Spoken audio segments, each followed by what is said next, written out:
Hello, this is Jessica Cars, and we're going to be discussing supporting linguistic diversity in our classrooms. So we're going to discuss different strategies and tools that can be used to promote inclusion and support of English language learners and learners with hearing or visual impairments in our general education classroom. So English language learners first. So they already have lots of struggles they're dealing with. They're learning new content and new language at the same time.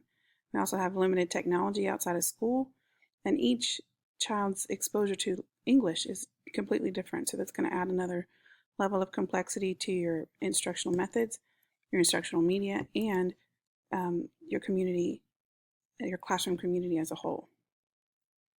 So how do we support them in our classroom? So we want to create language-rich environments, have comprehensible input for them, and provide modifications. So they're going to benefit from printed text and languages. So we want to make sure they have access to plenty of books, resources, vocab walls, labels throughout the room, posters, things like that. I also want to use slower speech patterns with gestures and body language, avoiding slang, and providing scaffolding with graphic organizers and diagrams. Also, modifying testing and homework assignments, of course, to things like oral responses or drawings and physical things with manipulatives. We also need to know their relationship to English. So know their background and their language. How much English do they know? Who are they learning it from? Are their parents native speakers? Because it can always affect their performance in the classroom and how they relate to things. We got to make sure we are using visual lessons, so visual representations of things, using graphs and photos and drawings, charts, and making sure we're making our learning objectives and main points very visual by putting them on the board or on the projector or using the smart board. I always want to link to prior knowledge, so knowing what they know and what they don't know, and then how does their culture impact that learning. So we can use the KWL charts, giving them previews of the text so that they can peruse it on their own time, doing pre-lesson video discussions and anticipation guides or surveys so that you go into a lesson knowing what those students know already. Frequent opportunities for small groups. So this is going to promote interaction with their peers in the class, which is going to enhance their language development and give them examples of English language speakers and how they work in groups and how they are communicating. It also allows them to have different perspectives of the different students and how they're going to solve problems.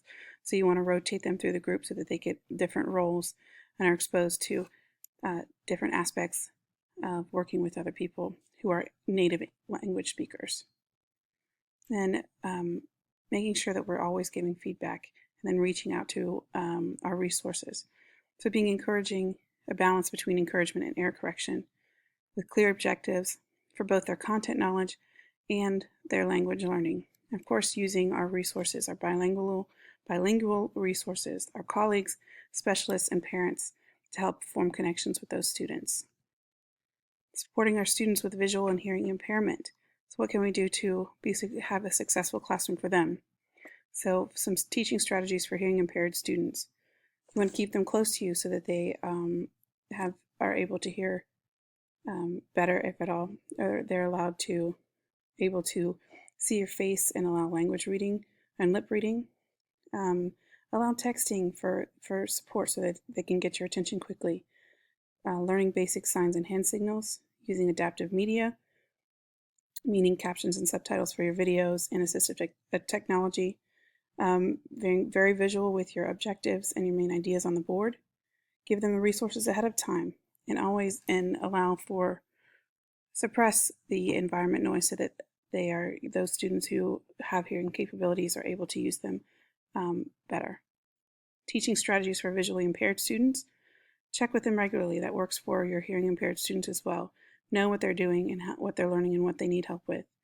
Minimize the background noise for them as well. They're concentrating really hard to be able to see things, and they need to be able to concentrate. Mobility assistance and clear movement paths. Highlighting main points orally. So instead of putting them on the board, make sure they're saying them out loud and that they are listening as you're doing that. Identify the speaker so that they're well aware of who's speaking. Share their resources ahead of time, and provide the assistive technology tools, which here we've got a list of some of our assistive technology. So these are all ways that we can support language diverse students in our classroom.